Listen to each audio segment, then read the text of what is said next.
This isn't funny, Amber. Would you like to play a game, Tara?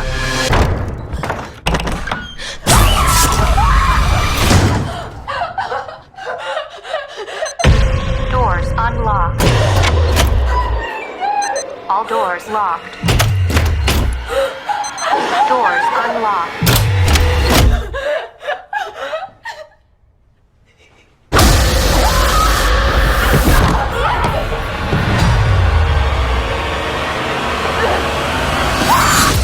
What's going on, people? Today I will be reviewing the movie Scream. So I don't know why they didn't call it Scream 5, but I'm gonna say Scream 5 because this was a great movie. Actually, I really enjoyed it. It was a lot of people that had mixed feelings about this movie. They was like, "Oh, it's not that great," but I like it. I really liked the movie. It was a great movie. I like the cast in the movie. They had a brand new cast of actors, and I think everybody did a great job playing their part. So right now I'm looking right here because I got some notes in front of me that I want to tell you about the movie. And Scream 5, like I said, was a great movie. And I want to say rest in peace to Wes Craven. Wes Craven, he actually produced all the Scream movies except for this one because he died in 2015. But he did great on the first Scream, the second, and the third, and the fourth one. But this one, he didn't direct or produce this one. They had a new director with this one, but he did a great job. He kept the same elements as Wes Craven pretty much did. The only difference in this movie, I say the pace was just a little bit slow. You can tell Wes Craven didn't do this one because usually Wes Craven, he has the pace goes a little faster in the movie where you really into it. But this one, they still did a great job with this movie. Yeah, the direction in the movie, I kind of got a little bit lost in it because it should have been more of a they had more of a good story to it, but I'm not going to give out everything in the movie because I want y'all to go see it. It kind of took a long time to really get to the point.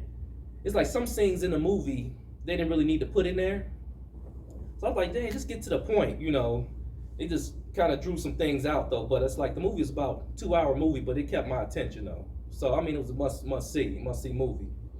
And this was a more intense movie than the other ones. I gotta say, it was more intense. The killing scenes were crazy. It was more, brutal a little bit.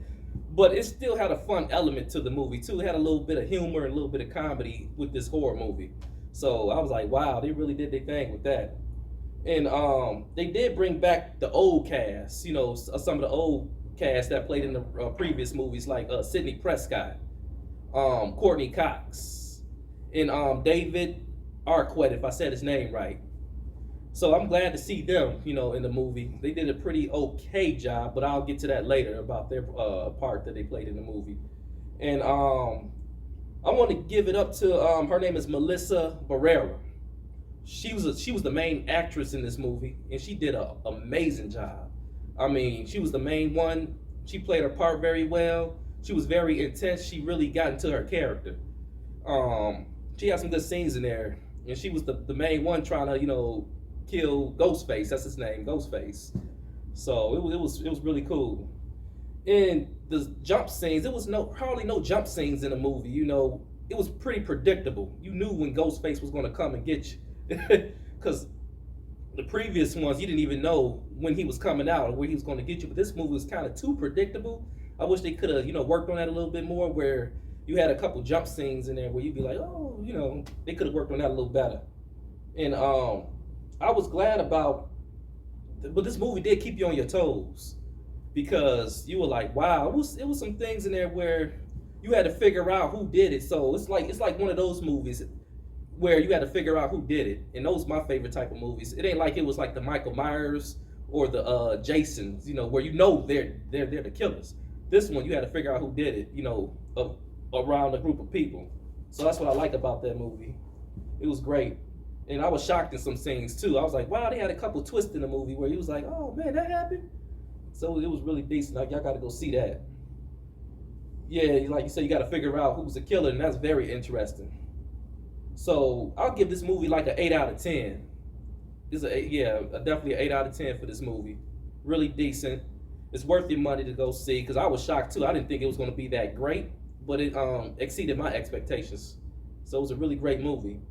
And the only flaw, the reason why I gave it an 8 out of 10 is because I don't know what's going on with Sidney Prescott. It's like they act like they didn't know what was going on or what to do when Ghostface was in town. It's like y'all been in the part 1, 2, and 3. You think they would have been kicking butt in this movie a little bit more, but they was asking the new character, what's her name, Melissa. They was asking Melissa for help.